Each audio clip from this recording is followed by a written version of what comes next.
Pinangunahan ni Pangulong Aquino ang pagdiriwang ng ika-116 na taon ng paggunita sa Araw ng Kalayaan na ginanap sa Naga, Camarines Sur. Kasunod dito agad dumiretso si Pangulong Aquino sa Malacanang para pangunahan naman ang taunang Vandenur.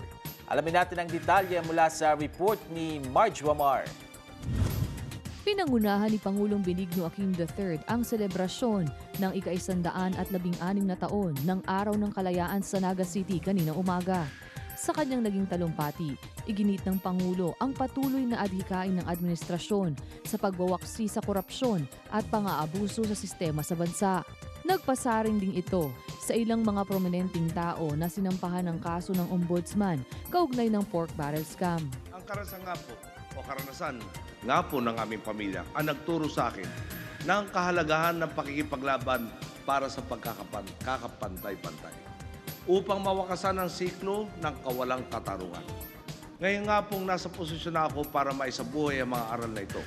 Gagawin ko at ginagawa ko ang lahat ng aking makakaya upang mabigyan ng hustisya hindi lamang ang ilan, kundi ang buong sambayanan. Samantala, isang estudyante naman na may dalang placard ang nagtangkang manggulo habang nagtatalumpati ang Pangulo. Ngunit mabilis naman itong naisaayos ng pulisya.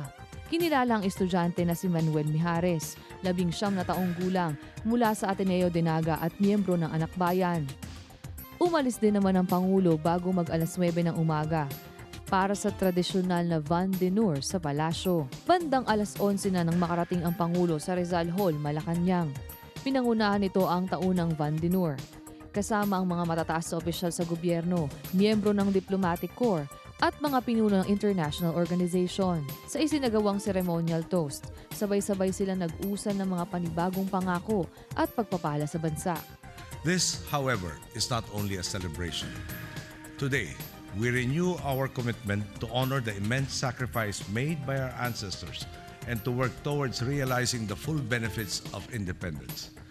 This responsibility falls on the shoulders of all Filipinos, perhaps especially for those of us in government. The depth and the breadth of this responsibility can be challenging.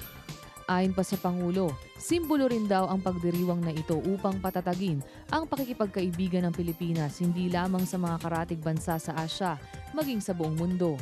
Opportunities to understand other cultures and build on goodwill, to improve economic ties and to work towards maintaining stability, reason, and harmony in the entire world. These are relationships that we want to nurture. These are relationships that any country of goodwill should commit to nurturing. Excellencies, it is my hope that we can continue to maximize cooperation and avenues for dialogue in realizing our aspirations for our peoples. 2 beses ginaganap sa Palasyo ng Malacanang ang Vandenur. Una ay tuwing Enero bilang pagmamarka sa pagpasok ng bagong taon at tuwing June 12 ngayong araw bilang paggunita sa Araw ng Kalayaan. Hamon ng Pangulo sa bawat Pilipino na patuloy na tahaki ng daang matuwid. Susi raw ito sa pag-unlad ng bayan kung saan wala raw maiiwan. Mula dito sa Palasyo ng Malacanang, ako ang inyong kaibigan, Marge Wamar para sa Newsline.